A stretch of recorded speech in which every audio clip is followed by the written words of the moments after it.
ഇനി binary search ട്രീയിൽ ഒരു എലിമെൻറ്റ് ഇൻസേർട്ട് ചെയ്യുന്നത് എങ്ങനെയാണെന്നാണ് നോക്കേണ്ടത്. ഇപ്പോൾ നമുക്ക് 85 ആണ് ഈ ബൈനറി സെർച്ച് ട്രീയിൽ ഇൻസേർട്ട് ചെയ്യേണ്ടത്. അപ്പോൾ അതെങ്ങനെ ഇൻസേർട്ട് ചെയ്യും?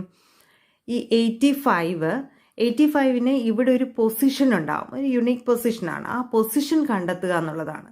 അതായത് 85 നമ്മുടെ ബൈനറി സെർച്ച് ട്രീയിൽ ഉണ്ടെങ്കിൽ ഇൻസേർട്ട് ചെയ്യേണ്ട ആവശ്യമില്ല. അപ്പോൾ ഉണ്ടോ ഇല്ലയോ എന്നുള്ളത് ആദ്യം കണ്ടെത്തുക, എന്നിട്ട് മാത്രം ഇൻസേർട്ട് ചെയ്യുക. അപ്പോൾ ആദ്യം നമുക്ക് ഉണ്ടോ ഇല്ലയോ എന്ന് കണ്ടെത്തണം. അതിന് സെർച്ചിങ്ങിൽ നേരത്തെ നമ്മൾ പറഞ്ഞല്ലോ, സെയിം പ്രൊസീജിയർ തന്നെ അപ്ലൈ ചെയ്യുക. അപ്പോൾ 85 ഉണ്ടോ എന്ന് നോക്കാം. അപ്പോൾ ആദ്യം 85നെ 65ആയിട്ട് കമ്പയർ ചെയ്യുക. ഈക്വൽ ആണോ? ഈക്വൽ അല്ല. ഗ്രേറ്റർ ആണോ? ഗ്രേറ്റർ ആണ്. 85 65നേക്കാൾ ഗ്രേറ്റർ ആണ്. അപ്പോൾ റൈറ്റ് സൈഡിലേക്ക് പോയി.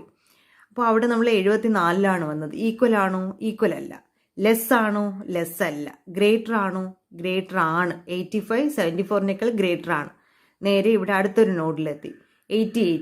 88നേക്കാൾ ഈക്വൽ ആണോ? 85 അല്ല. ലെസ് ആണോ? അതെ. അപ്പോൾ 80യിലേക്ക് വന്നു. അടുത്ത നോഡിലേക്ക് വന്നു. അവിടെ 85 80 ഈക്വൽ ആണോ? ഈക്വൽ അല്ല. ലെസ് ആണോ? ലെസ് അല്ല. ഗ്രേറ്റർ ആണോ? അതെ. അപ്പോൾ നമ്മൾ എങ്ങോട്ട് പോകും?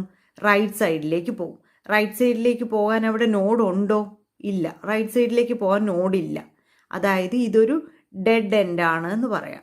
ഡെഡ് എൻഡ് ആണ്.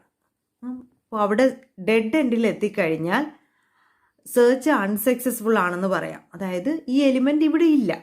അപ്പോൾ ഇതാണ് ഈ 85. ഇപ്പോൾ ഈ കാണുന്നതാണ് നമ്മുടെ 85ൻ്റെ പൊസിഷൻ എന്ന് പറയുന്നത്.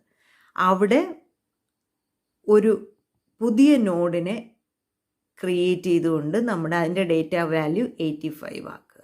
ഇതാണ് ഇൻസേർഷൻ.